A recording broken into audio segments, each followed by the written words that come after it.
Governo Federal, Governo do Estado do Rio de Janeiro, Secretaria do Estado de Cultura e Economia Criativa do Rio de Janeiro, através da Lei Aldir Blanc, iniciamos a terceira noite da 4ª edição do Fórum de Cultura Mais Diversidade, um evento criado em 2017 como Feira de Diversidade e hoje desembarca na cidade de Armação dos Búzios, na Costa do Sol.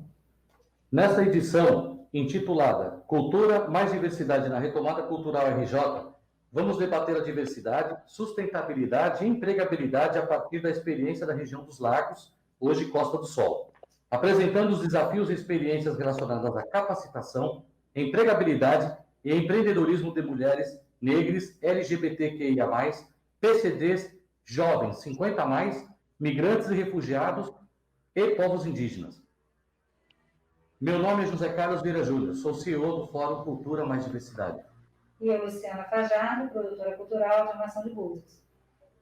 Mediaremos juntos os painéis de discussão do nosso evento, que encerrará amanhã, dia 9, com 2 lives, iniciando às 19 horas. E aproveitamos para sinalizar que o Fórum de Cultura Mais Diversidade na Retomada Cultural RJ está seguindo todos os protocolos de segurança devido à pandemia da Covid-19, com a higienização constante do espaço e do uso das máscaras em todos os participantes e colaboradores. Para essa primeira live de hoje, traremos como tema a inclusão e trabalho para PCDs na Costa do Sol, que vai estabelecer uma rede de diálogo entre diferentes associações ligadas às pessoas com deficiência da região e da capital, compartilhando seus desafios na busca por soluções práticas e aplicáveis para este momento. Entre os debatedores, teremos Jefferson Maia, artista plástico e membro da Associação de Pintores com Boca e Pés, a APBP, Helenice Eugênio Martinete de Moraes, presidente da APAI de Armação de Búzios, Keren Cristina de Oliveira Soares, diretora administrativa e ex-presidente da APAI de Cabo Frio e Tamoio, Laura Negro de Lapisa, coordenadora de responsabilidade social dos supermercados Mundial, Geraldo Nogueira, presidente de honra da Comissão dos Direitos da Pessoa com Deficiência da OAB do Rio de Janeiro. Não esqueçam de enviar as perguntas no chat do YouTube e do Facebook informando de qual cidade vocês estão falando. A sua participação é muito importante.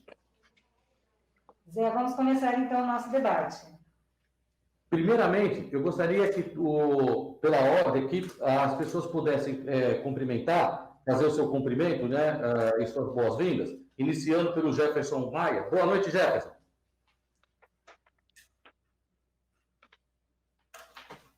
Está ouvindo, Jefferson? Boa noite. Estão ouvindo agora? Positivo. Boa noite a todos.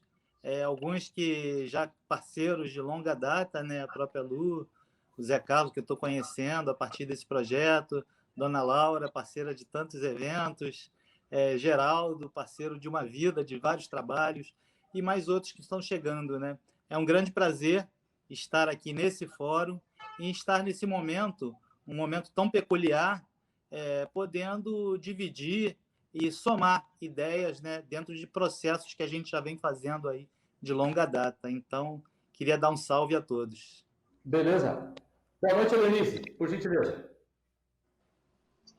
Boa noite a todos, obrigado pela oportunidade, a Luciana, a todos vocês que estão participando. Vai ser eu acredito que vai ser uma live que vai superar aí os limites, né? Porque nós temos muito a falar, muito a dizer das nossas diversidades também que nós estamos vivendo. Antes de ser presidente de APAI, também eu sou mãe de PCD, então, PCDs porque é mais de um, né? E agradeço aí pela oportunidade de estar, né, falando aí com vocês desses desafios que nós vivemos a cada dia. Boa noite, Kelly. Então, é uma honra estar aqui com vocês. Cada vez que a gente consegue falar da pessoa com deficiência, botar a pessoa com deficiência na mídia, botar a pessoa com deficiência, levar informação às pessoas, a gente fica muito grata e agradeço a oportunidade. Espero estar somando aí com vocês, vai ser uma noite muito bacana. Dona Laura, boa noite. Boa noite, Zé Carlos, muito obrigado pelo convite. Boa noite a todo o pessoal aí, não é, do nosso debate.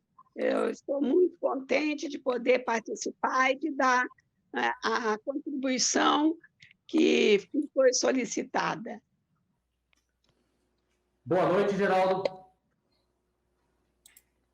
Bom, boa noite a todos. Eu agradeço o Fórum Cultura Mais Diversidade, na pessoa do Zé Carlos, também a todos os apoiadores e patrocinadores do evento, que esse evento é muito importante, né, que ocorra. Também os colegas aí debatedores, mandando um abraço especial aí para o Jefferson, companheiro de muito tempo, e para a dona Laura também, uma companheira que a gente já se esbarra há muitos anos, né?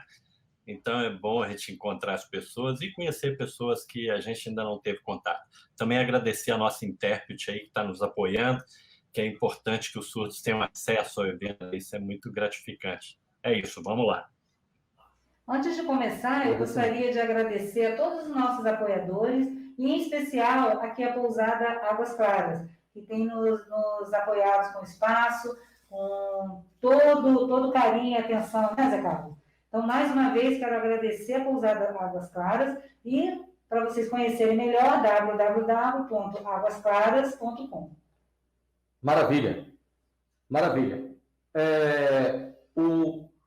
Nós poderíamos ter realizado esse encontro, né, o Fórum na Retomada Cultural RJ, né, cada um, eu na segurança do meu espaço, a Lu na segurança do espaço dela, apesar que tomamos todos os protocolos de segurança aqui, mas a gente fez questão de falar, não, estamos falando direto de Búzios, das armação dos Búzios, porque a ideia nossa é começar a trilhar o fórum, quem já está conosco desde o início, que esse fórum ele nasceu no Rio de Janeiro, a gente brinca, né? Ele é brasileiro, ele vai viajar o Brasil todo, mas é carioca, né?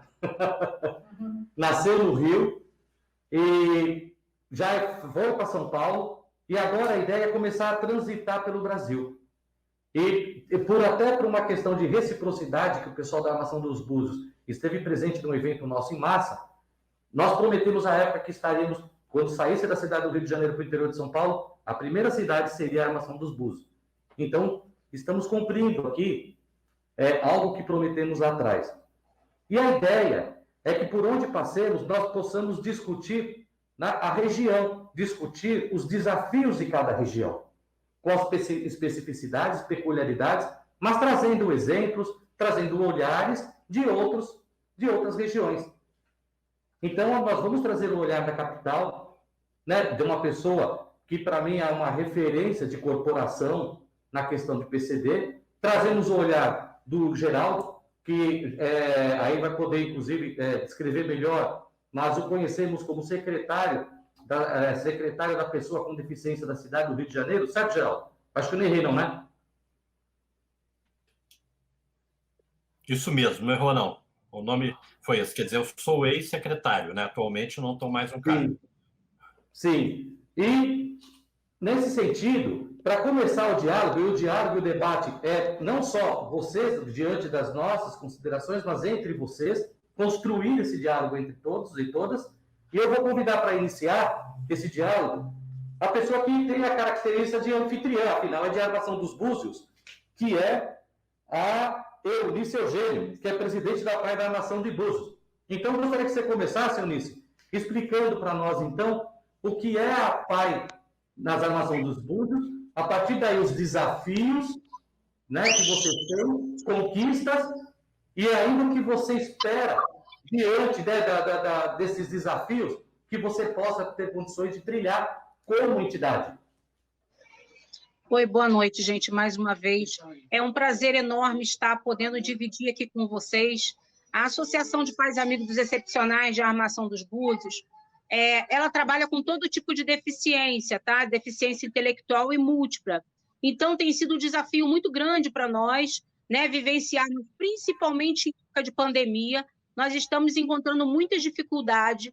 Por quê? Nós sabemos que a criança que é PCD, criança que tem outro tipo de síndrome, né, ela precisa desse atendimento presencial.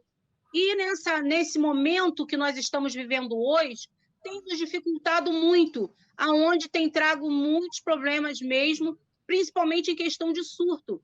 até porque não temos os médicos suficientes preparados na área, né, da pessoa com deficiência dentro da nossa região dos lagos. É muito difícil de encontrar. Não é assim, uma questão de você dizer assim, não tem. Tem, mas é raro. Quando tem, é particular. Então, muitos pais não têm esse recurso para poder estar disponibilizando disso. Nessa pandemia, essa é a nossa maior dificuldade. Então, a PAI é uma associação de pais e amigos, onde ela trabalha tanto com o governo do Estado, tá? Nós trabalhamos com a FIA, tá? Trabalhamos também com o governo municipal e trabalhamos também através de emenda parlamentar do governo federal, onde a gente consegue emendas e traz para dentro da instituição, onde a gente está melhorando a qualidade de vida de atendimento dos nossos usuários. Então, a diversidade que nós encontramos hoje, né, em meio à pandemia, estou falando de pandemia, hoje a Paibus ela atende 185 crianças dentro do nosso município, eu só atendo a Armação dos Búzios. E muitas pessoas podem não entender isso, né?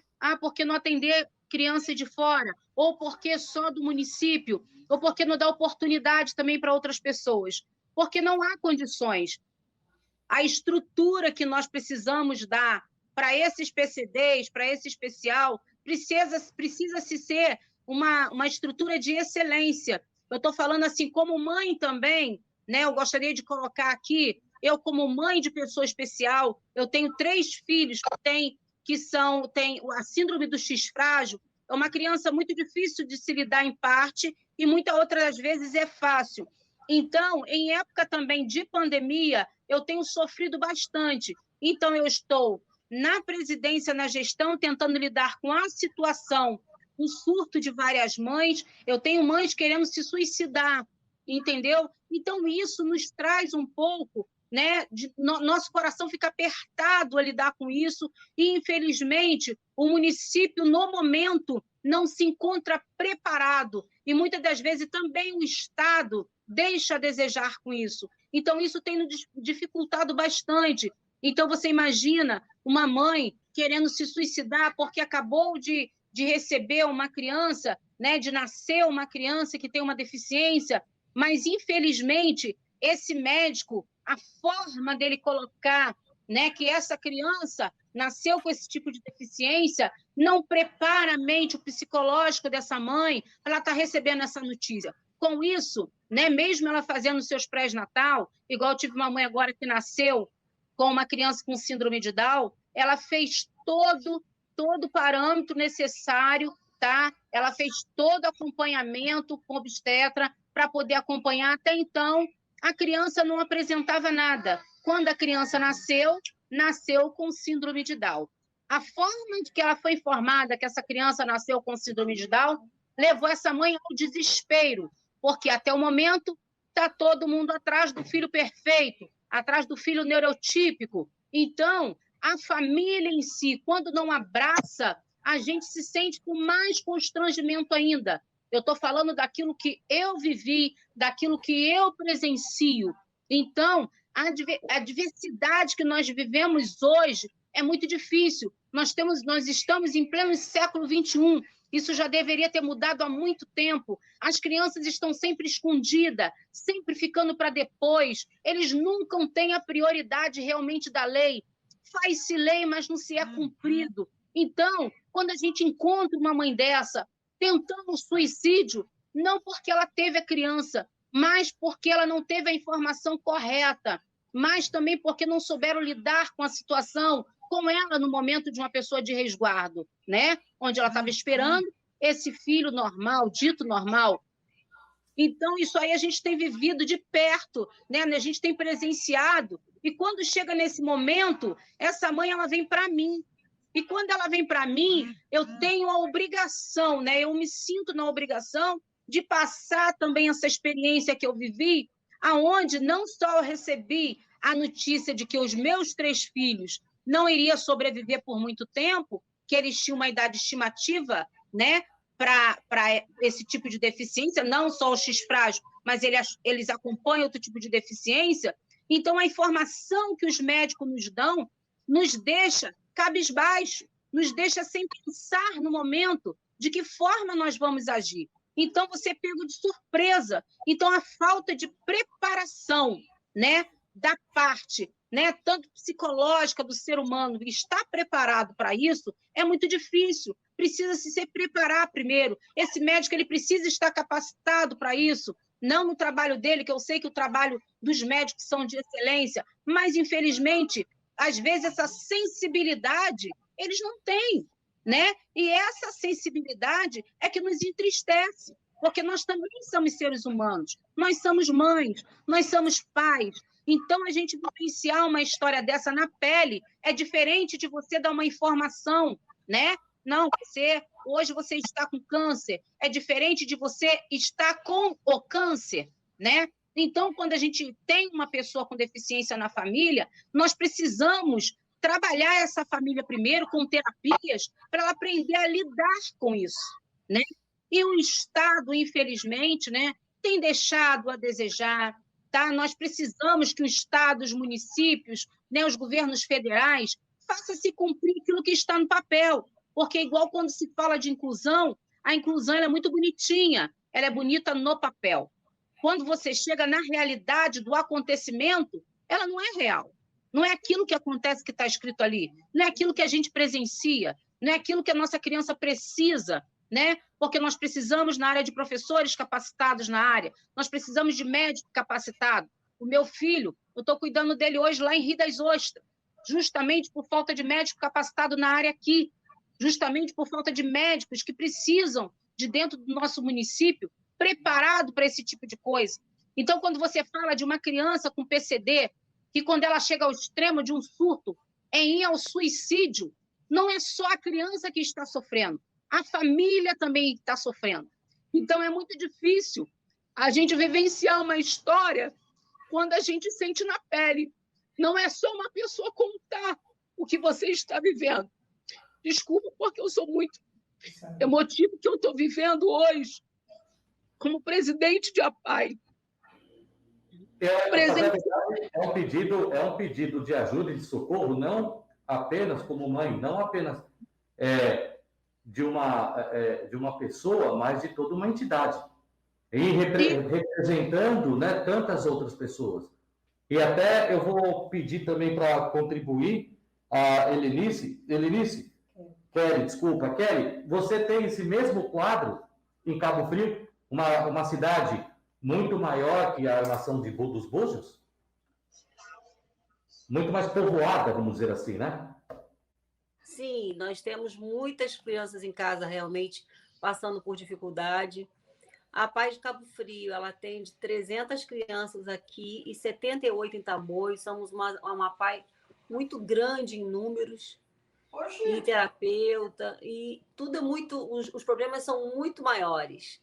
Além desse problema, tem um problema financeiro assolando as famílias também da pessoa com deficiência. Tem muita mãe passando muita dificuldade. A gente faz campanhas, mas as pessoas que ajudavam também estão com dificuldade. Então, junta tudo, junta todos esses problemas, junta o lado psicológico, junta a parte que a criança não está na instituição, não dá, porque quando a criança está na instituição, ela dá um sossego, um refresco à família, porque lá na APAI ela está sendo cuidada. Por exemplo, as crianças na APAI de Cabo Frio chegavam 8 horas da manhã, tomavam café, ficavam até meio-dia e saíam de lá almoçadas. As do turno da tarde chegavam 1 hora da tarde, lanchava à tarde, saía 5 horas da tarde. Então, nesse tempo, a criança estava sendo cuidada e a família tinha um tempo para ela, a mãe tinha um tempo para ela. Hoje, a gente não está podendo receber dessa forma as crianças. Nós estamos trabalhando de outra forma, estamos trabalhando com a forma individual. Então, nós estamos recebendo a criança com um tratamento de 40 minutos e ela tem que ir embora. Ela não pode ficar na instituição fazendo a parte social que nós fazíamos, eram festas na quadra, passeava com esse deficiente, fazia todo um lado que hoje está fazendo muita falta para a criança e para a família também, além da parte financeira, que está também assolando as famílias todas, principalmente a família de pessoa com deficiência. Então, nós precisamos de um olhar especial realmente. As pessoas com deficiência precisam ser olhadas com prioridade A vacina precisa chegar, nós estamos com várias...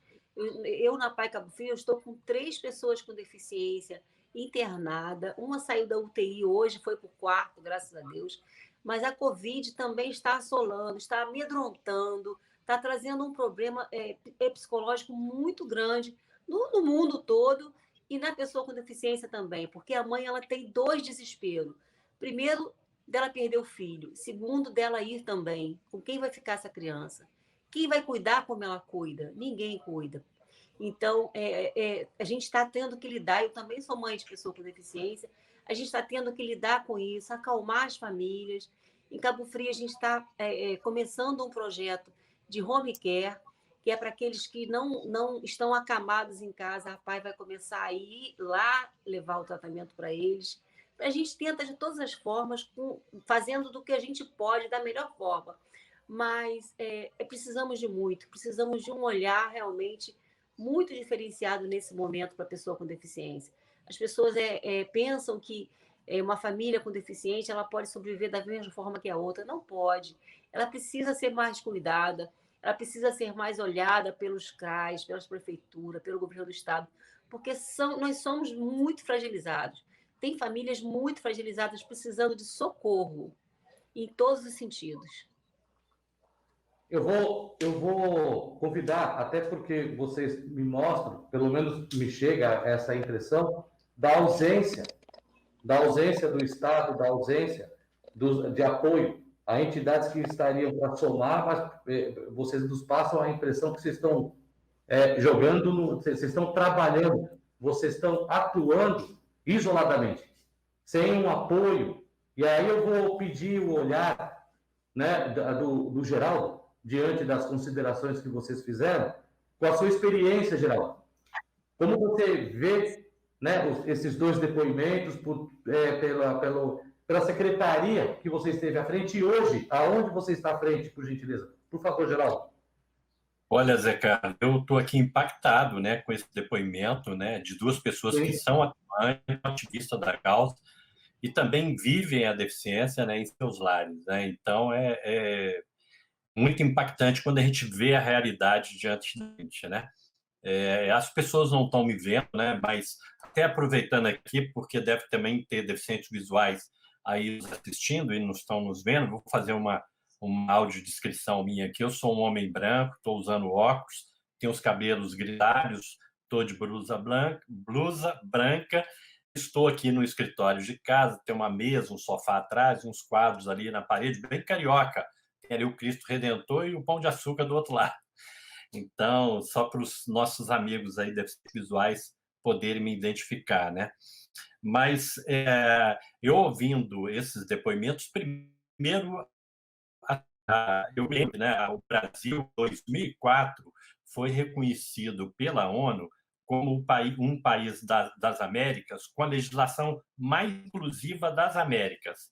Um dos países, né, com a legislação mais inclusiva das Américas. Aí falando o continente inteiro, está incluído aí Estados Unidos e Canadá. Isso em 2004. Depois desse ano que foi reconhecido, em 2006 foi aprovada a Convenção sobre os Direitos da Pessoa com Deficiência, que é uma legislação importantíssima. Em 2012 nós tivemos a lei que reconheceu o autista como pessoa com deficiência, né? E tivemos, em 2015, a sanção também da Lei Brasileira de Inclusão, que é o Estatuto da Pessoa com Deficiência. Então, olha só, isso tudo depois de 2004. Então, em 2004, já fomos considerados, né, o país com a legislação mais inclusiva. E aí, a nossa querida presidente aí da PAI, né, e mãe de pessoas com X-prazo, comentou isso, né? Tantas leis e não é cumprida, né? E eu explicaria isso, né, que a minha formação em Direito, eu sou um advogado atuante na advocacia, tenho 22 anos de advocacia, né? E atuo muito na advocacia voltada para o direito das pessoas com deficiência. Aqui no Rio, inclusive, eu fundei a comissão da OAB, né, que se espalhou hoje pelo Brasil. Hoje são mais de 30 comissões aí pelo Brasil a partir dessa. Mas por que nós temos tantas leis e não são cumpridas? Isso aí é explicado da seguinte forma. O Brasil, ele adquiriu, né, quando o país tem as instituições organizadas, como justiça, por exemplo, polícia, Ministério Público, Defensoria, né? Você tem todas essas instituições funcionando, você está num país, primeiro, democrático, né? E outro, o Estado tem o status de país de direito, né? É um país de direito, tem um ordenamento jurídico, que são as leis e instituições. Quando o país consegue fazer com que as leis funcionem para todos em igualdade de condições, o país adquire status de país de justiça. O Brasil adquiriu já o primeiro status, é um país de direito, mas ainda não é um país de justiça. Por isso que nós vamos ter as leis e elas não vão valer para todos, né? Nem todos vão conseguir com que a lei o favoreça, né? Infelizmente. Então, esse é o motivo. E essa ausência, né, que também aí foi citada do Estado, ela é fato, porque o que acontece, Zé Carlos, hoje no Brasil, aliás, hoje não, o Brasil nunca teve, olha só, eu vou frisar novamente, o Brasil nunca teve uma política nacional da pessoa com deficiência. No governo da ex-presidente Dilma, houve um ensaio de acontecer essa política nacional através daquele programa, não sei se vocês se lembram, que estão aí no ativismo, né? Viver Sem Limites. Aquela era uma ideia de um programa nacional de uma política para a pessoa com deficiência, que era uma ideia razoável, boa, né? Apesar de que, assim, lamentavelmente, eu acho que o governo, na época, não fez com intenção de implementar a política, né? Não houve a vontade política para implementar. Então, ele nasceu a ideia, agradou os segmentos de pessoa com deficiência que era ligado ao partido e que estava fazendo pressão, mas foi só para as pessoas verem e o programa não entrou em funcionalidade, né? Então, o que nós sentimos hoje lá na ponta, né, essa ausência, essa sensação de abandono do Estado, né? O Estado aí no sentido genérico, não o Estado, governo do Estado, né? Mas o Estado no sentido de poder, né? Poder estatal, né? Seja federal, estadual ou municipal. Então, essa ausência do poder estatal, nós sentimos ela por causa da ausência de uma política nacional. O que nós temos hoje são políticas pontuais que nascem com determinados governos e morrem com aquele governo, né? Quando você tem uma política nacional, o que acontece? O Estado e o município ficam obrigados àquelas execuções. Então, amanhã, se mudar o governador, mudar o prefeito, o que vier vai ter que seguir aquelas regras nacionais que são impostas, porque se ele não seguir, ele perde financiamentos do governo federal, ele não pode ter as verbas, o dinheiro que é repassado para o município e para o Estado pode ser bloqueado se ele não estiver cumprindo as regras dos planos nacionais, né? Então, assim, tem que ter isso. Enquanto nós não tivermos isso, nós vamos ter essa sensação de abandono, de que as coisas não estão indo bem. O que nós temos hoje são ideias pontuais, podem ser muito boas, nasce ali uma ideia, eu mesmo passei aqui pela Secretaria do Rio, mas é um projeto solitário, pontual do município do Rio, né? E a cada gestão que chega, muda essa ação, meio que ao seu sabor, né? E qualquer momento, um prefeito qualquer pode chegar e fechar essa secretaria. Aliás, toda vez que um prefeito toma assento, é ameaçado fechar a Secretaria da Pessoa com Deficiência no município do Rio, porque é uma das secretarias mais frágeis perante as outras secretarias. Nós que vivemos no segmento, nós sabemos disso. O segmento ainda é muito invisível dentro da sociedade, né? Então, assim, para levar uma canetada e cortar, não custa. Então, falta política nacional. Esse sentimento que vocês estão sentindo é a ausência dessa política. No complemento, Geraldo, da sua fala, depois eu vou retornar, né, a fala da Kelly e da Eunice, mas eu gostaria de ouvir agora a dona Laura, porque até a gente estava conversando essa semana, né, dona Laura? A senhora falou de um caso, um caso também que ocorreu no supermercado mundial, que me impactou bastante, né, diante do preparo dos seus colaboradores diante, né, de um caso que vocês tiveram lá e vocês conseguiram, né, trabalhar muito bem, porque houve realmente um treinamento muito forte. Mas o que me chamou a atenção é que a questão do PCD, como todas as outras áreas da diversidade, Você não, é muito difícil você trabalhar, quando não é impossível, quando as outras áreas que não são que não tem, né, não são impactadas diretamente, não tem esse olhar. O pessoal fala de empatia, mas não é empatia, é você ter um olhar de compreender que, se você estender a mão e você apoiar o ser humano que está ao lado, diante da diversidade, diante das dificuldades que ele tem, todos nós, como sociedade, começamos a ter algo muito mais fácil para lidar no dia a dia. Mas eu gostaria que, diante disso, porque é a falta de, vamos dizer, é a ausência de cultura, por isso que a gente nasce como cultura. Porque é pela cultura. Mudar a cultura, mudar a forma de olhar, mudar a forma de entender os problemas, que a gente começa a transformar aqui pertinho da educação. Cultura e educação, para mim, são irmãs siamesas, né? Então, eu acho que vai muito da sensibilização também das outras pessoas, que não são tão impactadas, que julgam diretamente, para trazê-las a esse olhar. E não ser as resistências, e sim as pessoas que vão nos ajudar e vão nos apoiar. Mas isso, no dia a dia, também quem trabalha muito isso é a dona Laura, porque a dona Laura está com um grande público, e levando o conceito de PCD para o grande público. Boa noite, dona Laura. Boa noite, Zé Carlos. Pois é. Vamos falar aqui um pouquinho para quem não conhece, né? Sim, por favor. Como? Por favor, por favor. Para quem não conhece o Mundial, né? É uma empresa genuinamente brasileira, há 78 anos no mercado varejista, onde trabalham quase 10 mil funcionários, incluindo 500 pessoas com deficiência e 450 jovens aprendizes. São 20 filiais no Rio de Janeiro e uma em Niterói. E já soube que aí a região de Lagos está querendo uma também, não é verdade? Por isso que eu trouxe a senhora para conversar aqui conosco aqui, por favor, hein? Bem, gente, mas nenhuma empresa se torna protagonista de um projeto de inclusão da noite para o dia. São 19 anos de muito trabalho lá no Mundial.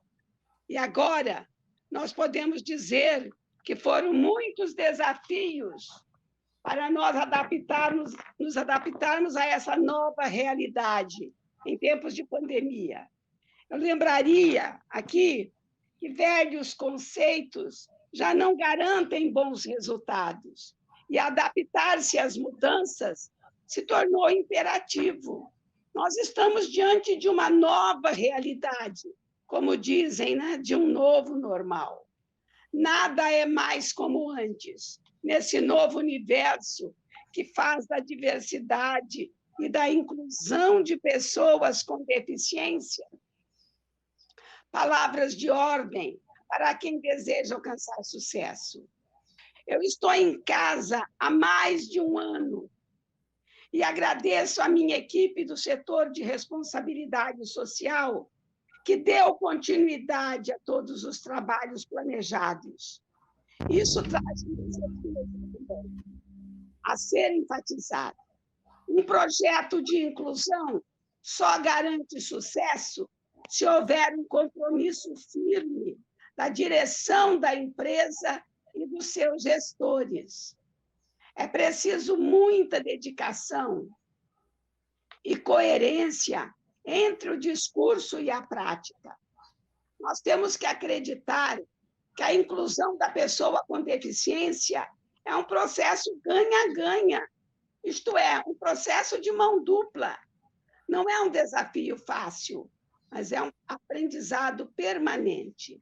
Eu gostaria de salientar aqui os benefícios de ter um projeto de inclusão instalado numa empresa. O mais significativo é a boa imagem da empresa, que tende a se fixar a médio e a longo prazo.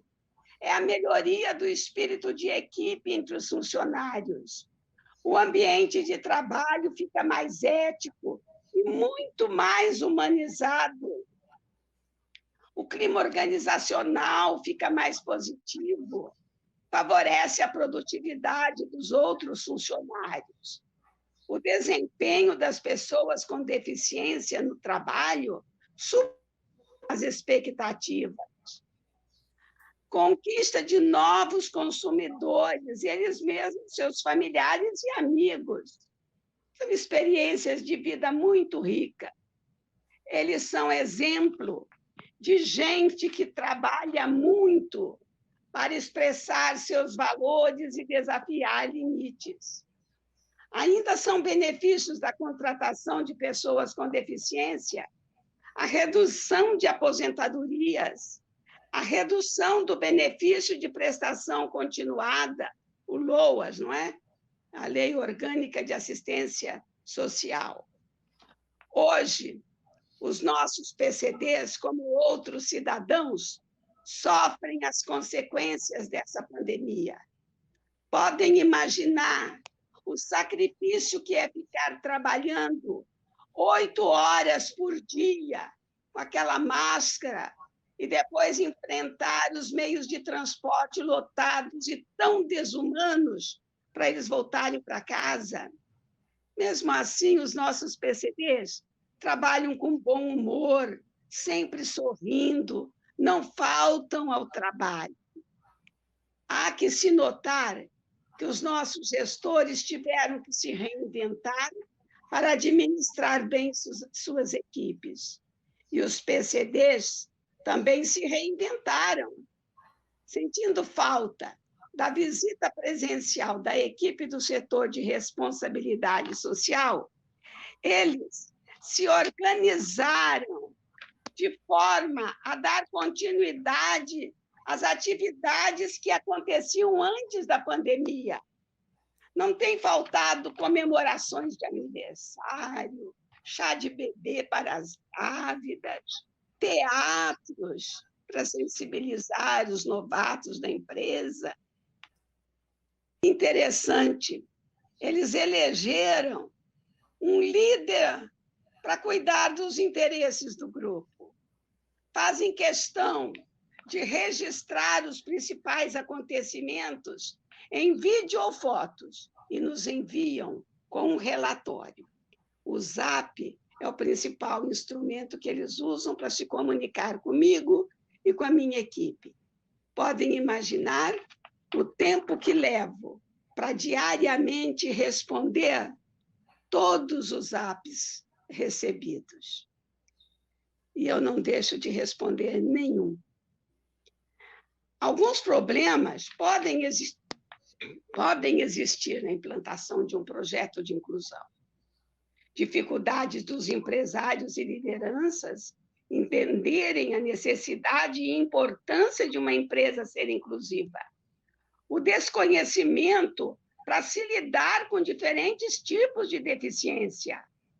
A falta de escolaridade e qualificação profissional das pessoas com deficiência. E ainda, no recrutamento e seleção, instrumentos de avaliação desconsideram as limitações dos candidatos.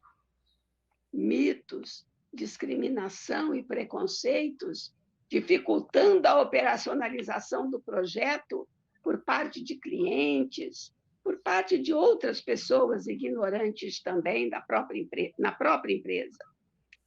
O descuido nas garantias dos bens da sociedade, saúde, educação, lazer, remuneração digna, equiparada aos não PCDs.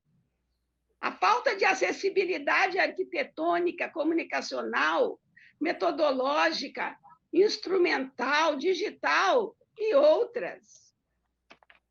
Apesar de todas as dificuldades que se apresentam e que muitas vezes só estão nas cabeças das pessoas, nós temos que concluir que é necessário se preparar para o advento de uma sociedade onde a diversidade se estabeleça e a inclusão social realmente se instaure.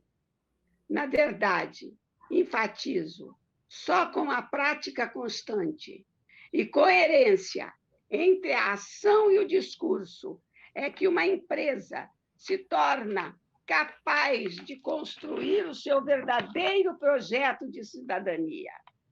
Concluindo, sugerimos às diferentes associações ligadas às pessoas com deficiência da região dos lagos que incentivem, encorajem, através de palestras de sensibilização e de outras ações, os empresários a colocarem as lentes da percepção para entenderem e valorizarem mais a inclusão da pessoa com deficiência em suas empresas, acreditando que essas pessoas, por aprenderem a lidar com as suas limitações, elas trazem benefícios enriquecedores para a organização, tornando-a mais ética, mais lucrativa e muito mais humana.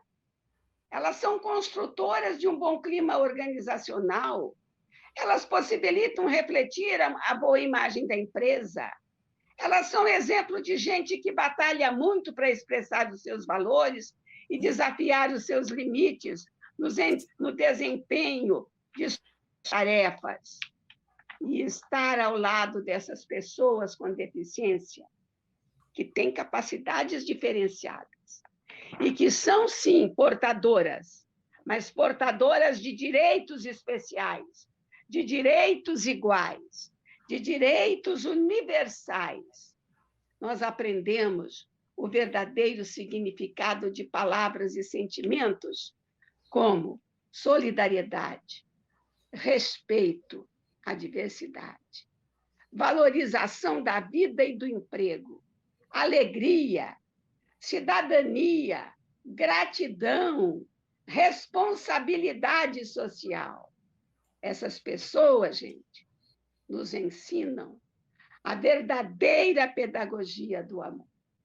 Muito obrigada, e eu coloco-me à disposição para colaborar com as iniciativas das instituições da região dos lagos que quiserem a minha colaboração, a nossa colaboração dos supermercados mundial.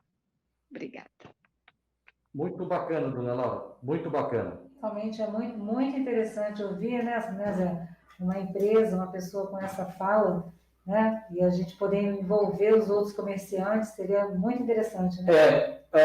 Antes até de eu... que, para dizer a verdade, a gente gostaria de ficar bem mais tempo, mas antes de voltar para o ponto dos debatedoras e debatedor anterior, eu vou pedir o olhar do artista, né, que é o nosso artista cultural, que é o nosso convidado, Jefferson Maia. Jefferson Maia, membro da Associação Pintores com Bocas e os Pés.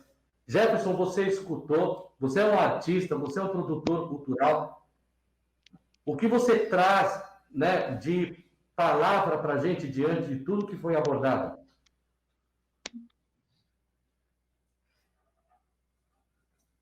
Está mudo, Jefferson. Você está no mudo. Aqui, ok? Oi. Assim, iniciando aqui a descrição, como fez o colega Geraldo, muito parecido com ele, né? Nós somos, inclusive, contemporâneos de longa data, né, Geraldo? Vários projetos.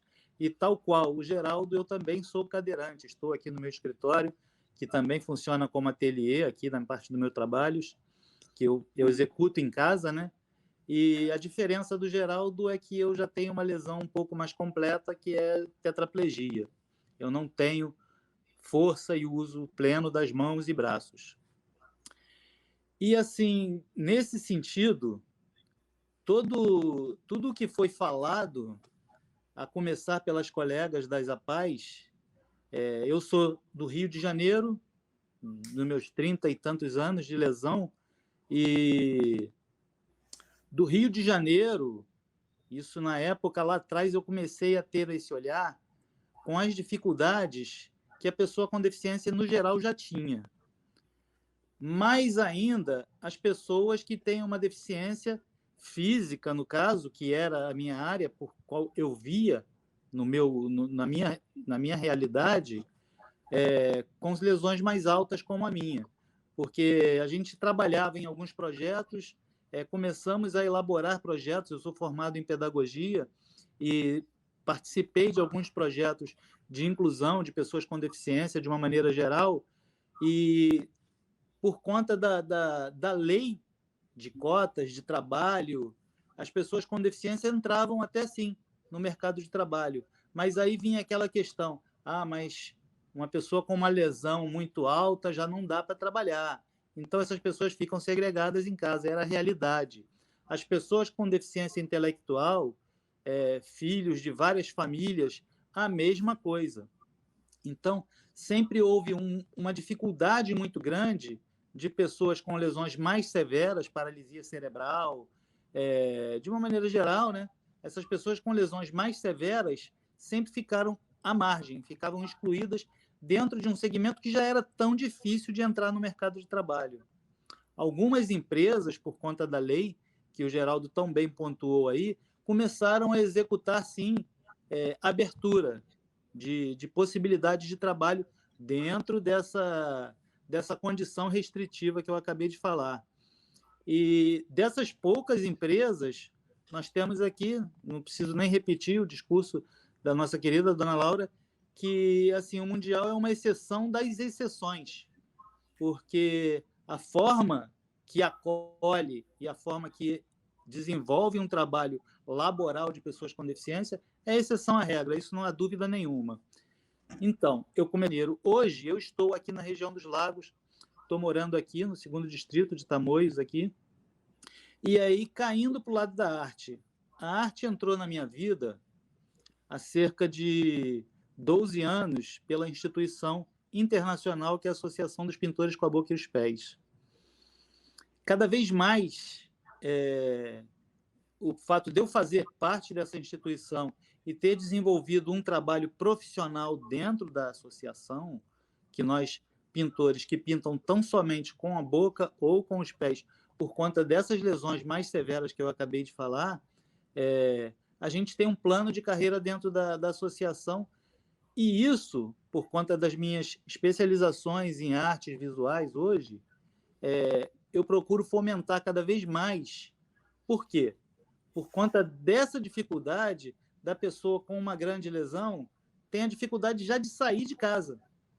Eu ando aqui pela região dos Lagos, eu ando aqui por Tamoios, ando em Búzios, estou sempre aí, sou partícipe aí da Galeria 27, da nossa querida Luciana, e tenho um grande prazer de estar atuando, envolvido de uma maneira geral na arte. Isso me supre.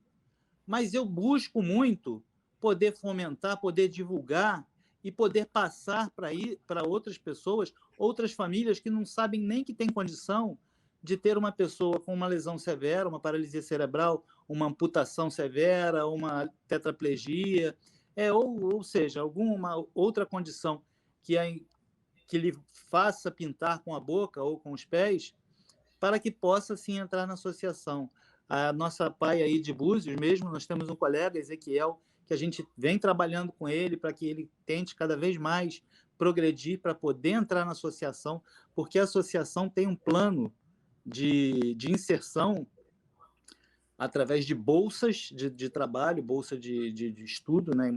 É uma verba que nos dá condição de progredir na arte e, com isso, enveredar cada vez mais pelo caminho do autoaprendizado, do autoconhecimento e vir a se sustentar através da arte. Então, a associação com a Boca e os Pés, com essa dignidade que proporciona para as pessoas com deficiência, cada vez mais ela vem sendo um exemplo de possibilidade, não só no Rio de Janeiro, não só no Brasil, mas no mundo todo, porque começou há mais de 50 anos, quase 60 anos, com vitimados de guerra que se uniram e decidiram, já que não tinha condição para grandes lesões, entrar no mercado de trabalho, isso lá na Europa, na Suíça, buscar através da arte e através de cartões de Natal, trabalhos que eram feitos para poderem serem vendidos e divulgados, né, e gerar verba para isso, com a arte. E com isso a pessoa se especializar. Pois não? Você tem um endereço para mostrar para as pessoas da associação, caso elas queiram? Claro, a gente tem. A tela vai fechar e vamos ter que encerrar, mas eu gostaria que você desse um endereço primeiro, por favor.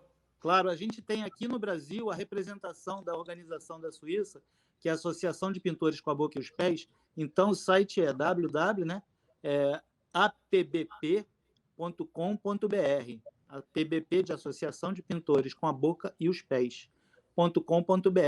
E a gente não só tem o site aberto para venda de material, do kit, a nossa arte ela é reproduzida dessa forma. Eu pinto, vocês estão vendo aqui atrás de mim algum quadro meu, os nossos quadros a gente manda para a Suíça seleciona, nós somos cerca de 800 pintores, 800 e poucos pintores do mundo todo, aqui no Brasil em torno de 40 e poucos, e a gente manda a nossa obra para a Suíça, lá é selecionada anualmente uma quantidade de obras que vem a ser calendários e cartões e comercializadas em outros objetos pelo mundo todo, e isso gera o nosso plano de carreira. Perfeito. É muito bom informar, falar que a gente, inclusive, tem a possibilidade e o interesse de que entrem novos potenciais, novos promissores artistas que possam ter o sustentáculo através da arte. Perfeito. Eu vou ter que encerrar, porque a live vai se encerrar, porque ela vai ter a transição. Mas antes de encerrar, é claro, agradecer a todas e a todos, eu gostaria de só voltar um ponto aqui, que diante, né, realmente da declaração e da ausência do Estado, que a gente entendeu claramente, né, por parte das APAES, e a observação do Geraldo, e até brilhantemente da dona Laura.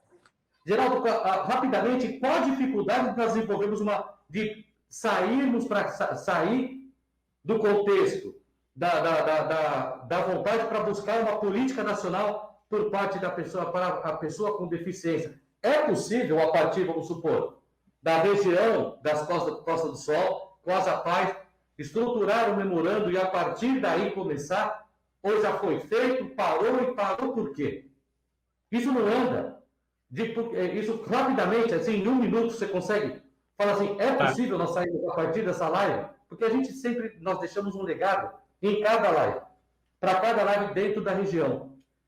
E aqui eu sinto que a política parou. Se parou, nós podemos, pelo menos, começar a tentar tocar a partir das APAES que lá estão, que aqui estão presentes. Na verdade, Carlos, sendo bastante objetivo, a política nacional é um programa de governo, né? E que tem que ser estabelecido em lei, porque aí foge ao poder de um outro governo fazer essa mudança, né? Aí, quando você tem uma lei para fazer uma mudança, só o Congresso pode fazer essa mudança. Aí a coisa fica mais segura. Então, o que nós precisávamos fazer era começar a pressionar os parlamentares, né, principalmente deputados, né, federais que nós conhecemos, para cobrar a instituição de uma política nacional, né, para cobrar esse programa. O próprio CONAD, né, o Conselho Nacional da Pessoa com Deficiência, pode apresentar essa proposta ou na Câmara ou no governo federal e a gente fazer pressão, né, o Brasil inteiro fazer pressão para que seja aprovado um programa, um sistema de ação nacional em favor da inclusão da pessoa com deficiência. É isso.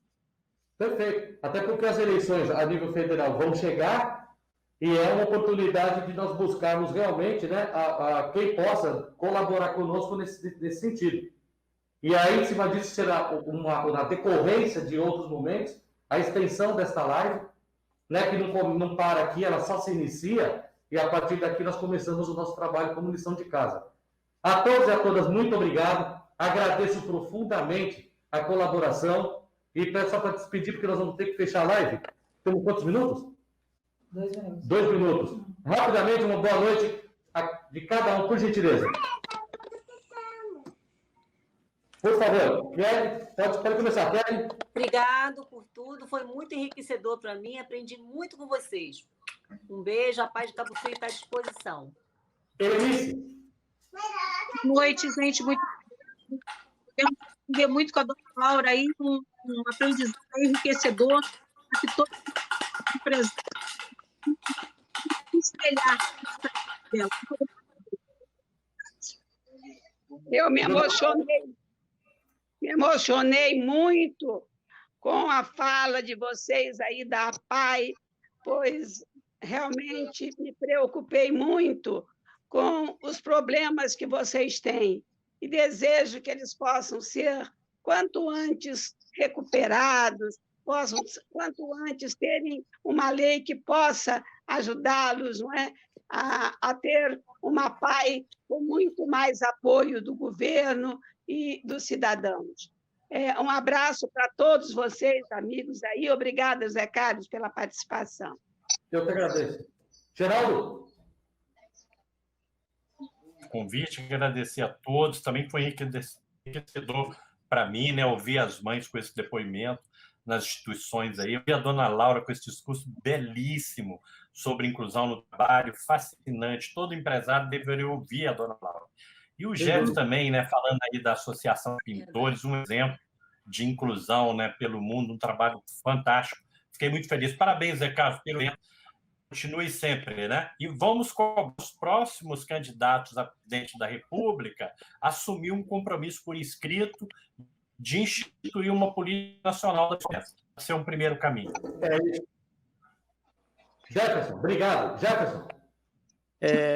Zé Carlos, eu quero agradecer mais uma vez, né, como eu falei na abertura, gratidão total por estar participando desse congresso, desse fórum que eu venho conhecendo desde a época que era pelo Rio, acontecia, eu não pude estar presente das outras vezes, mas me disponibilizo sempre que precisar, estamos aí para poder falar um pouco dessa nossa condição de tentar, pelo menos mudar um pouco esse cenário que tanto assola, né, a condição social da pessoa com deficiência. Dar os parabéns aos colegas participantes e que venham outros para a gente poder somar, né? Perfeito, obrigado. Obrigado a todos e a todas. Vamos encerrar essa live e aguardem que imediatamente nós vamos entrar com a segunda live, que é Migrantes e Refugiados. Boa noite a todos. Boa noite a todos.